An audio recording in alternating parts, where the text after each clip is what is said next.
here, another session on design and science of philosophy. This time, we'll be touching upon this topic in a very different perspective. Those of you who have seen our last live webinar video on how to design a robot, um, in this you would be able to relate properly. And in this live webinar, we are actually touching upon the concept of designing from a very different perspective. This time we'll be touching upon it, seeing it from the philosophy perspective and as well as from the problem solving perspective. As we have already discussed, and we know that design is uh, creating artifacts which solve problems in society. So we'll be touching upon this aspect from scientific perspective, and we also will look at designing as a concept from philosophical perspective. So this will actually give you a more insightful understanding about designing. And yes, we continue with the further design steps in our next live webinar series. As you all know, my name is Manish, and I'm the editor-in-chief at Robocon Help India. This live webinar is a part of my past presentations, which I had given at Punjab Engineering College with their technical fest Vyom. And also the same presentation I gave to industry experts at Design Innovation Day, and it was a SolidWorks um, conference on designing. And the reason behind I'm taking up this topic in this live webinar is to tell you that even the academicians as well as the industry experts have appreciated this perspective of looking towards design.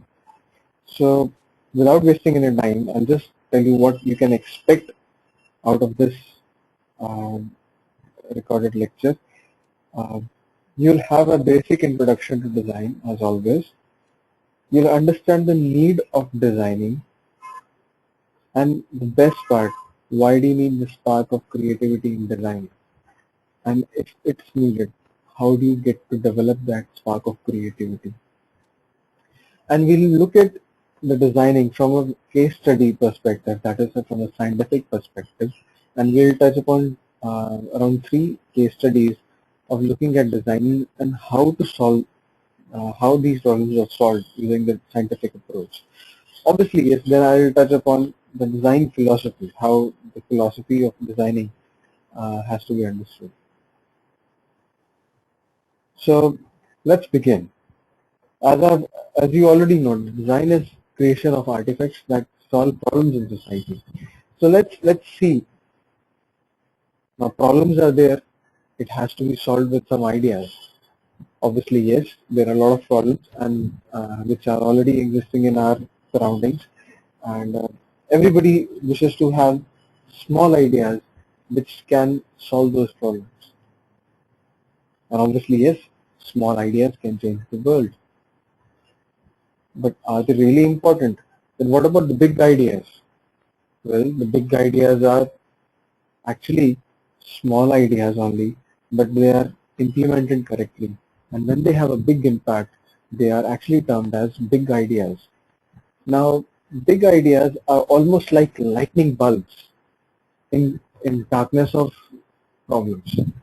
But the real question is how to generate those ideas. What is the methodology to generate those ideas? Will I be ever able to generate these ideas? Will I be able to control or uh, uh, control the result of a design problem?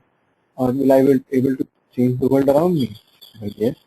Now the answer to this is it starts from the designer itself. It actually is looking inside yourself, being a designer, and it's a little philosophical, but I would like to touch upon this. It's actually a kind of behavioral approach towards designing. I start with a Chinese proverb, and it says that teachers open the door, but you must enter by yourself. And how do you enter by yourself? Well, the answer is you have to be vigilantly observing. Be observant of almost everything around yourself. A designer who is a good observer will be more successful than people who are not so observant. You have to be vigilantly observing. You have to be consciously learning. Not only observing, but you have to consciously learn as well. And consciously learning means you have to internalize. It's a kind of habit. That's what I said. It's a kind of behavioral attitude. And it starts from within. The moment you start practicing these qualities at your personal level, then you became open to the all domains. Then you do not consider yourself a domain specific person. Because observing means observing everything which is around you, all the physical phenomena, all the basic laws, everything must be observed and you become open to all domains. So it's actually a matter of perspective, attitude and thinking. And it is also a matter of self-belief, accepting defeat and thinking again that I'll win someday. Yes, obviously. It's a matter of understanding that life is not a stage, but it's a journey of learning.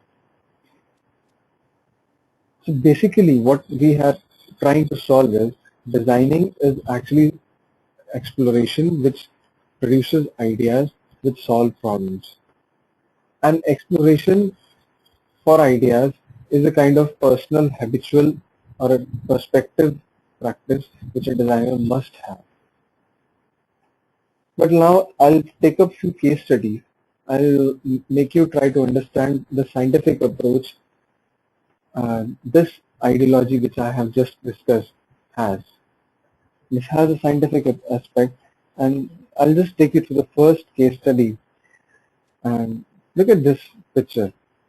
Anybody would say that, okay, yes, there is some difference between the kind of setting these two people are practicing.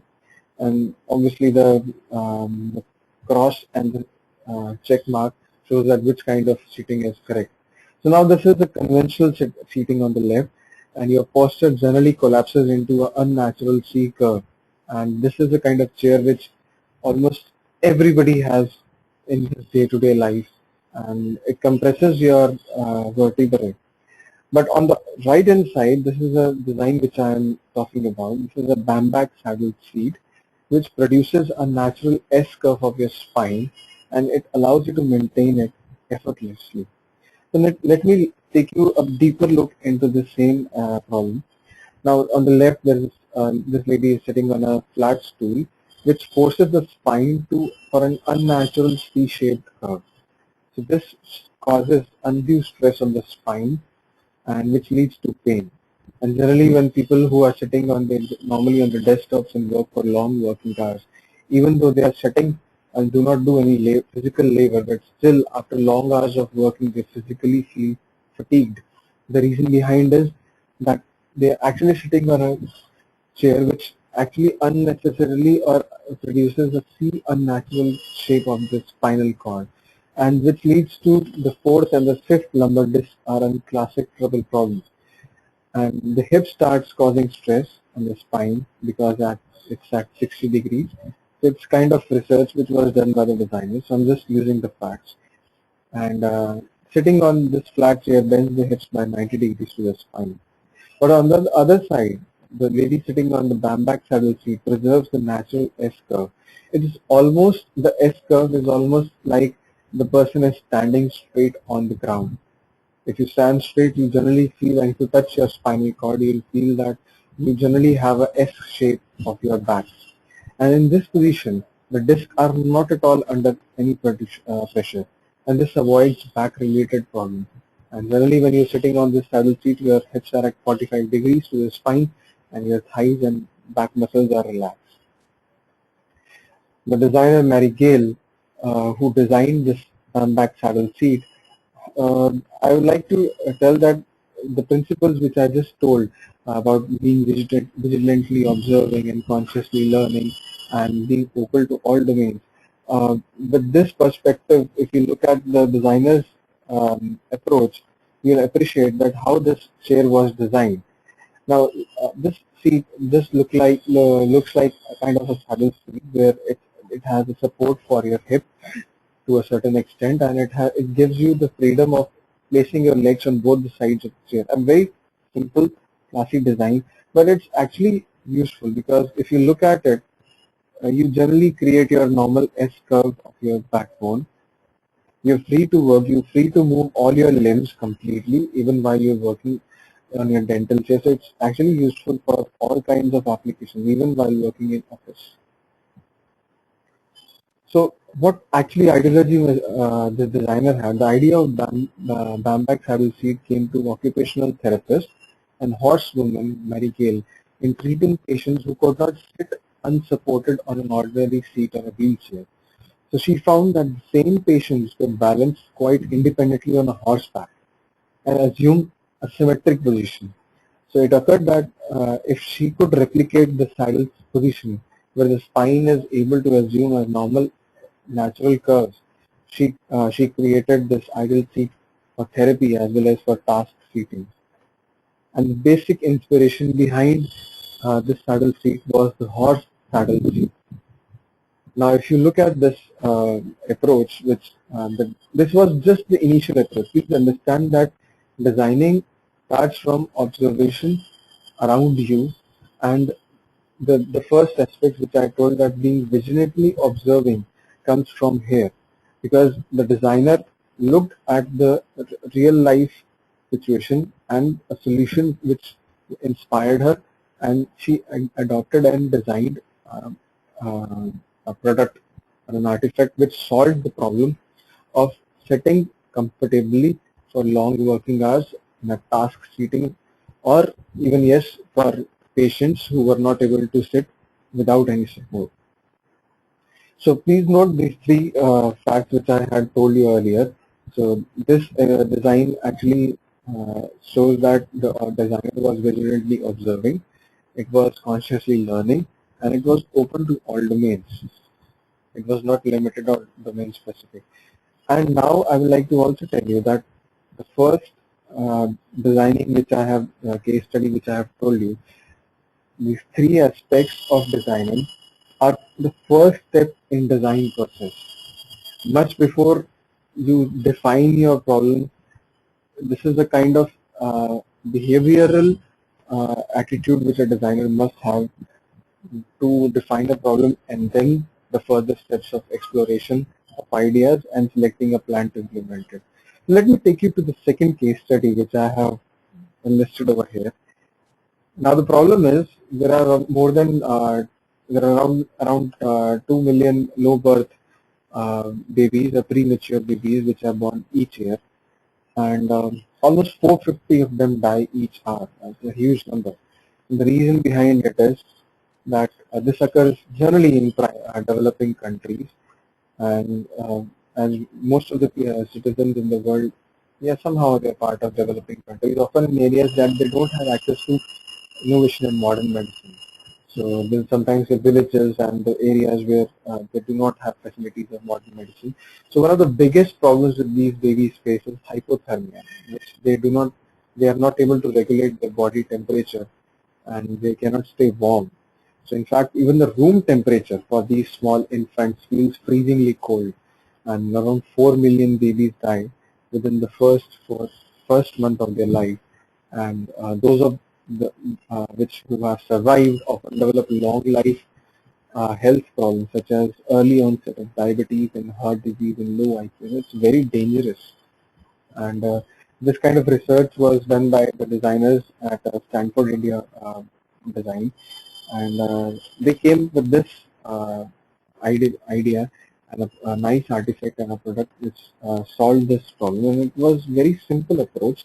They used a wax pouch which was heated by an electric cased heater or a non-electric heater, and they just placed in on the backhand of the pouch where the baby was kept to sleep, and the pouch was just placed, and the wrapper was baby was wrapped in such a way that it could maintain its body temperature, and it was the designer actually has kept the features in mind that it should not be too hot or too cold, and even when the baby start feeling cold, they give a good closed and warm wrapping to the maybe, or 2005. So it's actually designed at Stanford Institute of Design, sorry for that. So even here, if you look at this design, this is also a kind of a good observation of the problem and creation of ideas, a small idea that why not do something for this aspect of society, and they have been implementing it very correctly. So again, diligently observing about the problem areas and consciously learning that what kind of need they require. So over here, the designer is actually looking at the user experience, which we have already learned in our previous live webinars. The user experience has been understood and it is being solved using a design artifact. Let me take you to the third case study example. This is a pelican in flight, and flying is highly attractive. Personally, even I am very attracted to flying, and it's useful in understanding the bird behavior. There are a lot of research being done to understand the behavior of birds, and it can actually somehow, I personally feel, can make out a good spy gadget against a lot of social evils. One of them may be terrorism or something else. And this is a kind of design which I'm still under process, but it's designed by me, and I just used simple wood and paper to design this. These are just simple ways by which I design and try to implement it. So from my perspective, or maybe I'm not so very well versed with design principles, but my ideology was to observe the real life flight of a bird and try to replicate it using my using design skills. So with these three case studies, very simple approach, a scientific approach towards design, I would like to touch upon the philosophy behind design. So over here, I would like to touch upon the philosophy there, like why should you design and what is and okay, let take it as like this. Now look at this picture. Obviously knows this painting is obviously of Mona Lisa, and yes, the artist is Leonardo da Vinci. Now, if anybody would, I would like to ask all the people who are listening to this this lecture, if the people ask about a question like who painted this picture? Okay, the answer is Leonardo da Vinci. But can we say that this painting just came out of its own, or just by chance these colors were they mixed themselves and this picture was created? Or but no, it's not true because there's an artist behind it. Okay, if that is the case, maybe let me look at this painting. It's a very famous painting, and this is created by the Indian artist M.F. Hussain sir. And if we again ask the same question, was this painting made out of its own, or just by chance this colors and mixed on a canvas and it suddenly brought up this image? But no, it's not possible because there's an artist behind it. So the point I'm trying to stress upon is every creation, even a simple painting, which is a man-made thing which we see around, has an creator behind it. Now, but what about this? A simple flower? Was this made out of by chance, or was this butterfly? Was this made out of chance? Maybe yes. Or what about this snake? A very beautiful design in a snake, but can we say that this came out of chance, of some materials or chemicals and some colors and something created out of it? Any flower?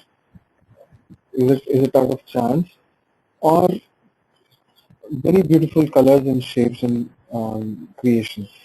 If you look at our own solar system, even there are planetary systems around sun, can we say that this came out of chance? Just by chance, some rocks and some meteoroids, and they collided and they formed these shapes, a ring around Saturn. They are huge planets, so very heavy, and they're just floating in the air just by chance. But can we say like that? Maybe yes or maybe no. But let me just tell you something about what do great scientists feel about it. Before I tell that, I would like to stress upon a point here that Earth is actually understood by all scientists that only Earth has some living conditions available in the solar system. And according to scientific research, it's understood that even if the Earth was 1 centimeter nearer to the Sun, it would have burned to ashes.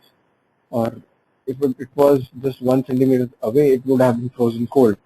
So do you think it is at the right distance from Sun? Is it by chance?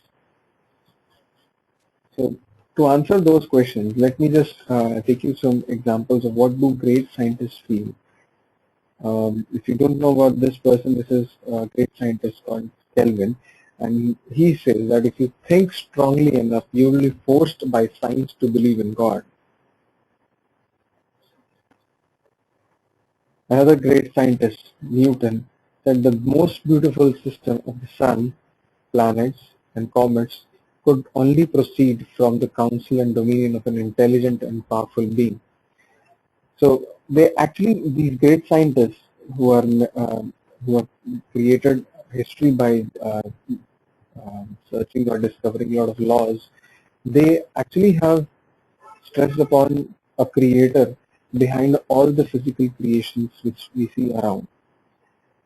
If you feel that only these two scientists came up, but no, yes, there are other scientists, and who does not know him? Einstein. He says there's a perfect brain behind all the natural physical laws. He also continued to say that it's a little long, but I'll just try to read it out. A human being is a part of whole, called by us the universe, a part limited in time and space. He experiences himself, his thoughts and feelings, as something separated from the rest of the kind of optical delusion of his consciousness. So this delusion is a kind of prison for us, restricting us to our personal desires and to affection for few persons nearest to us. Our task must be to free ourselves from this prison by widening our circles of compassion to embrace all living creatures and the whole nature in its beauty. So what point I'm trying to stress upon this is that from the philosophical perspective, if you look at design, we need to observe everything which is around us. And I had, as I stressed upon the point that being observant is the first step towards scientific designing. The same step has a philosophical aspect that you must appreciate that the things which are already around are actually a part of a higher design, and there must be a creator, a higher creator who creates everything. So whatever we create is already existing in nature, and we only have to observe and understand and just replicate it. With this ideology, I'd like to end this live webinar, and I'd like you to leave you with a thought that just think that